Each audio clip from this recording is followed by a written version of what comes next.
I'm going to show you a super quick and dirty way to recolor any CAS object in The Sims 4. All you're going to need is Sims 4 Studio and some sort of photo editing program that has layer capabilities with layer masks. So we're going to start by creating a standalone CAS object, and I'm going to use the new infant long sleeve onesie from the base game, just so that's something that any of you have access to. And it is in body. So in the standalone, we're just going to scroll down till we find it, and this is the one we want.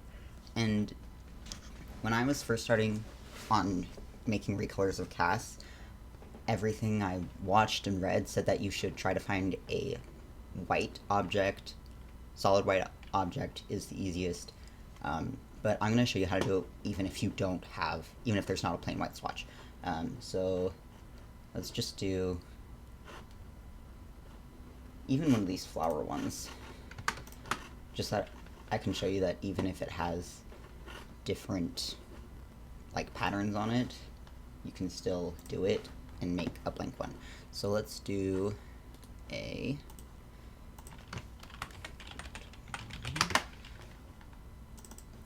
and let's name this plain tutorial onesie. Okay, so just open up the object. You only need the one swatch, you don't need to open up multiples. And then we are going to want to export the diffuse as base.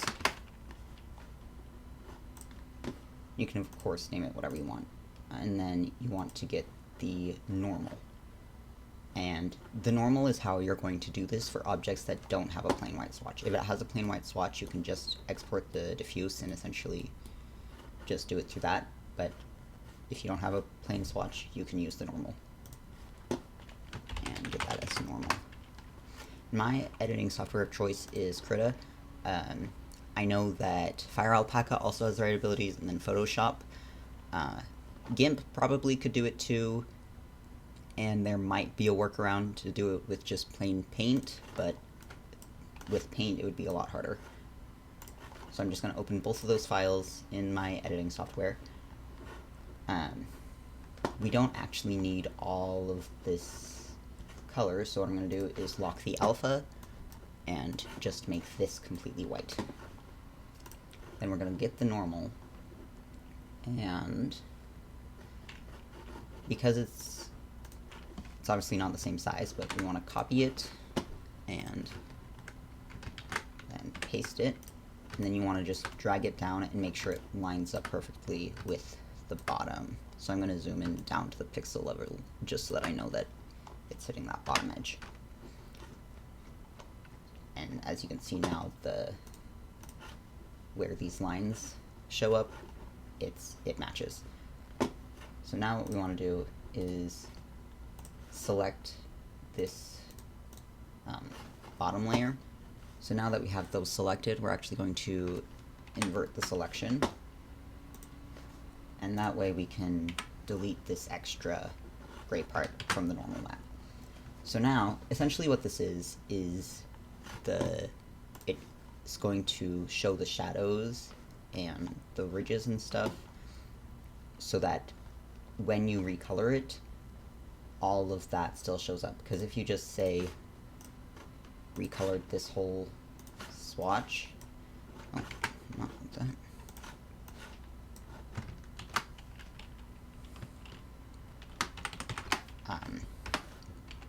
And use that, it would just look super, really flat and plastic. So you don't want to do that. So now that we have the shadows with the background, because the normal is transparent, you want to merge it with the white so that it's an opaque single object piece in just one layer. And now what you essentially want to do, because with the gray, if you use the gray right now as a mask, it will desaturate any color you put under it and also darken it a lot. And we want it to be, we want it to show up as true to whichever color you're going to use. So you want to make a layer under that, and for now just make it like this. This will be fine. Or you could select opaque and do it like that, so that it just is under the normal. And then you want to turn the normal into a screen. I use decreased value, make sure we're doing it on the normal and not on the color. So with decreased value, and as you can see, like I was saying, because the normal is gray, when you put it over the blue, it makes it look a lot darker. So we want to get the lightest part of the normal to be white, so that it matches up with the thing. So what I do is I put a swatch of the color on its own layer over it. And then I'm going to adjust the levels of the normal to get it so that this part matches the actual color. So I'm going to do that by bringing down the white end. And this, you just want to mess with it bit by bit until, so that looks like it's white. But as you can see, it looks pretty washed out. So I'm also going to bring up the shadows just to bump up the contrast. Let's put this at an even 200. You do want to try to make sure that doesn't get all pixelated, because if you smush this in too much, it's going to show some artifacts when you export it. But 40 looks like it's good. The shadows look like they're bold enough, and that color is close enough that I'd be happy with it. And then you can delete the color layer. And I also put an alpha mask on the color layer, the lower color layer, so that I can just change it quickly. So now we've got it back to the white. If we want to put it on, so we can just save it like that, and we don't necessarily need a white because there's already a white version of this in game, but if there weren't, then that would be how you just made a white. We can look at that. If you use a plain white, it's going to look washed out just because no object is actually going to be truly white, so I would use a light gray instead. But now, for any coloring purposes, you can just choose whichever color you want. Let's get a red again. And save as red. Yes, replace it. And now when we import that, see, now that's not looking nearly as plastic. That looks a lot better. You could also go in and add just some texture with like a textured brush. But that would be just how you really quickly and easily recolor a mesh. I might in the future show you how to add like a different pattern on it, or even do like custom designs or copy real onesies, because that's what I did. I went to the Gerber website and I pulled all the designs for the onesies that my actual baby has and used those. So now that you've got your new recolor of the object, you can select the swatch color and then just go into categories and make sure you have the right thing checked. And we're going to just click save, open up the file where it's saved.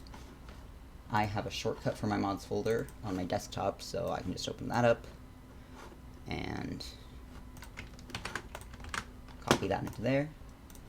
And then once we open up the Sims, so now that we're in CAS, we can just go down to the infants, and that specific object is tagged for both male and female Sims, so you can find it in either. Scroll down till we find it, and it's going to be this one. So as you can see, this was the original onesie, and now we've got a plain colored one. And it wasn't even that hard to do. One thing I would suggest doing if you plan on making a bunch of recolors, or even if you don't currently plan on making a bunch of recolors, but essentially what you can do is just take this file that you made and save it in a format that has layers.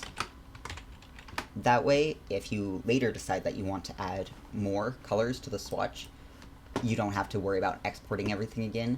You can just open this file back up and edit it right here. Thanks for watching. I hope you found this useful, and comment below if you'd be interested in a more in-depth tutorial of how I specifically use Krita and how you would add different fabric patterns or designs onto this onesie.